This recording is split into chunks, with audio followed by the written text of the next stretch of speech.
நாம் நாம் தமிழரில் இருக்கிறவங்க தான் தமிழர்களா? எப்போ நாங்கள்லாம் தமிழர்கள் இல்லையா? இல்லை சுத்த தமிழ் பேசுகிறவங்க தான் தமிழர்களா? யார் தமிழர்கள்? இதை தலைவர் சேகுவேரா அவர்களுடைய பாணியில் உங்களுக்கு நான் சொல்லணும்னு நினைக்கிறேன். தலைவர் சேகுவேரா என்ன சொல்கிறார் அப்படின்னா,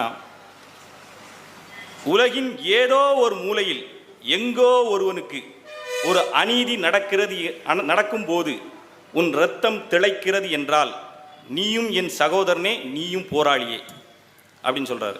அதே மாதிரி செந்தமிழ் நாடெனும் போதினிலே இன்பத் தேன் பாயுது காதினிலே, யாமறிந்த மொழிகளிலே தமிழ் மொழி போல் இனிதாவது எங்கும் காணோம். அதுபோல தமிழ்னு சொன்னா இனிக்குதா? தமிழுக்கு ஒரு பிரச்சனை, தமிழ் மாண்புக்கு ஒரு பிரச்சனை, தமிழ் மண்ணுக்கு ஒரு பிரச்சனைனா உன் ரத்தம் திளைக்குதா? நீ தமிழன்.